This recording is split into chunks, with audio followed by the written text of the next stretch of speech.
In order to explain the relations between China and the United States, we are going to mention some relevant facts that influence the actual Sino-American relations. Our story begins since 1838 with the Opium War. This war starts what is known as the Century of Humiliation for China that will extend until 1949. During this period, China had to face many treaties that forced them to protect foreign powers. In 1844, the relations of the United States and China began under the Treaty of Guangzhou.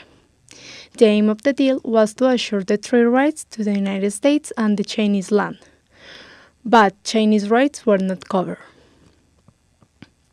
The following treaty that China did was during 1858, which imposed China to open ports to the United States, United Kingdom, Qing Russia, and the Second French Empire. Besides the unequal treaty, China had to suffer of exclusion during that period too. In the United States, the Chinese people was seen as poor class. In 1848, the California gold rush attracted many Chinese labor, and the American government started to restrict the Chinese immigration. The first act is known as the Chinese Exclusion Act, signed by the two countries in 1882, prohibiting the entrance of Chinese to the United States during 10 years. And the other two, the Bayer-Sang Treaty and the Greedy Act, were signed in 1888 and in 1892, excluding the Chinese during 20 and 10 years respectively. Although the treaties to exclude Chinese people lost effect in 1902, the Congress of the United States is still preventing the arrival of them. In the 80s and 90s, anti-foreign feelings were rising within China, and during 1895, Japan invades Taiwan. The dissatisfaction of the population with the foreign power caused the Boxer Rebellion, which was stopped by the United States, concluding with the fall of the Qing dynasty and the creation of the Republic of China. But in 1921, a group of leftists founded the Chinese Communist Party. The Republic of China and the Chinese Communist Party were claiming for the government of China, but causes the Chinese Civil War in 1827. Japan continued expanding within China. In response, Republic of China and Chinese Communist Party joined forces to send Japan off. Japan, in order to diminish the Chinese resistance, made the Nanjing Massacre. In 1937, the United States intervened in the conflict and sent military forces to protect China. As a reply, Japan bombed the Pearl Harbor, Hawaii in 1941, which made that the United States drop atomic bombs to Hiroshima and Nagasaki. With these actions, Taiwan came back to China, and the Republic of China took the island as a refugee from Chinese Communist Party, who gained the Civil War and then, in 1949, will become in the People's Republic of China. Republic of China, in order to protect themselves from People's Republic of China, allowed the United States enter to the island with their military forces. In response, People's Republic of China bombed Taiwan. That action caused that the United States treated them with nuclear bombs. Under that condition, People's Republic of China agreed to negotiate. That phenomenon is known as the Taiwan Strait Crisis. Sino-Soviet border conflict. The relationship between China and the Soviet Union was deteriorating after the First and Second Taiwan Strait Crisis. Both leader differences in the terms of ideology contributed to the Sino-Soviet split, as well as differences over security and development. The great leap forward that was China's radical industrialization policies led to the Soviet Union to withdraw advisors in 1960. These agreements culminate in a border encounter in March 1969. The Sino-Soviet splits contribute to Beijing's eventual rapprochement with the United States. In 1965, the rapprochement contributed to the decision of the U.S. Congress to pass the Immigration and Naturalization Act. This led to a dramatic increase of Chinese immigration. During the same period, U.S. started giving economic aid to Taiwan as it started growing. Ping pong diplomacy. The relations improved even more. As a sign of this, China's ping pong team invites members of the U.S. team to China on April 1971.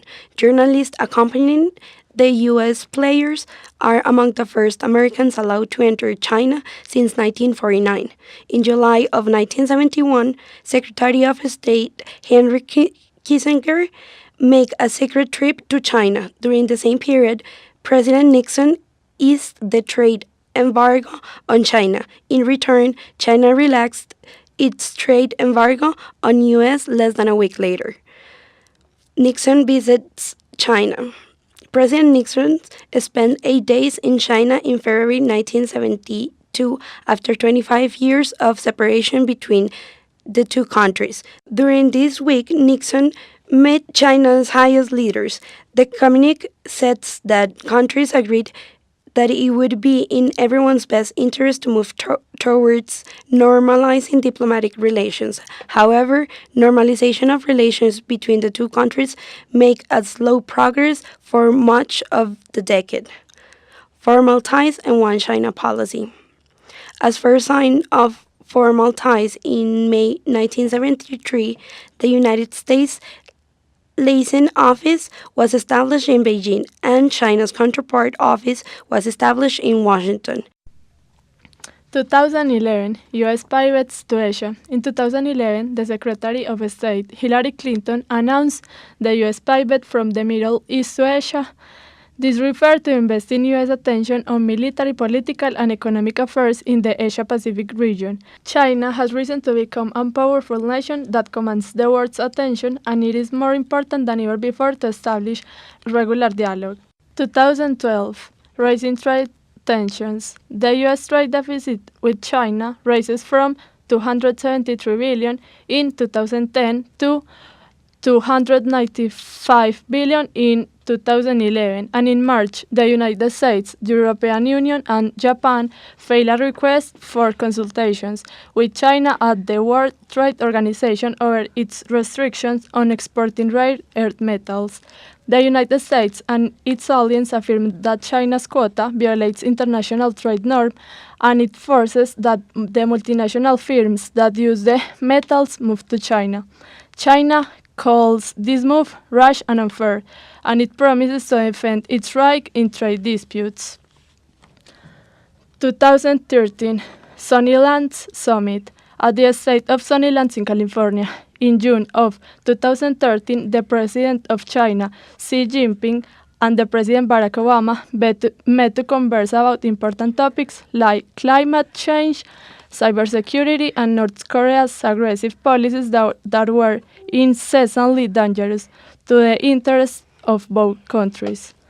2014 Joint Climate Announcement. In 2014, the President Barack Obama and the Chinese President Xi Jinping issued a joint statement on climate change, seeking to reduce carbon emissions growth by 2030. The two leaders also announced joint commitments to implement stronger standards for heavy-duty vehicles, stronger efficient standards for building, and to work together for clean energy development in developing countries.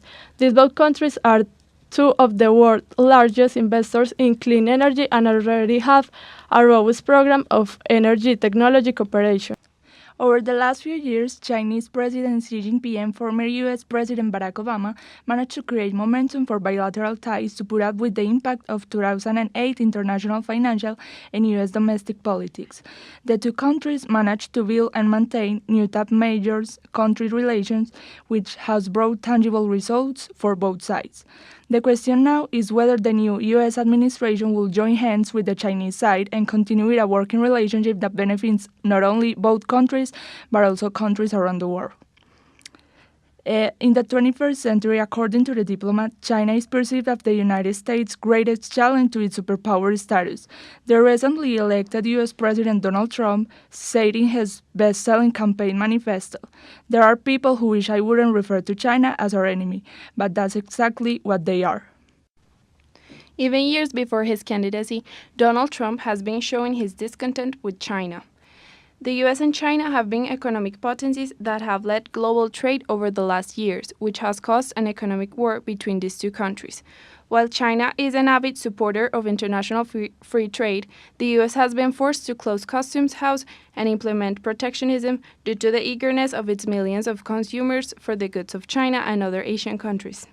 President Trump has already expressed some of his ideas about the US China relationship. As President elect, Trump repeated his campaign accusation that China has manipulated its currency to take advantage of the United States. One of the proposals Trump made in his electoral campaigns was to increase taxes to Chinese imports. For instance, the rise of taxes of imported cars has created stress not only to Chinese automakers but to U.S. officials due to the deficit this could provoke over time. The U.S. president defended this measure, claiming that in China less than 5% of the total cars are imported, while in the U.S. about 15%. Therefore, the U.S. government refuses to contribute to China in becoming the world's largest automaker.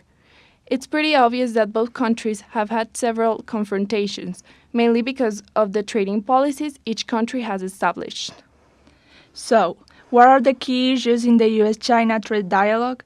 First, get the trade facts out to the public. Most Americans don't know that 80% of US trade is through global supply chains, and China is its biggest trading partner. Second, convene high-level leadership meetings. We need dialogue to address problems and solutions.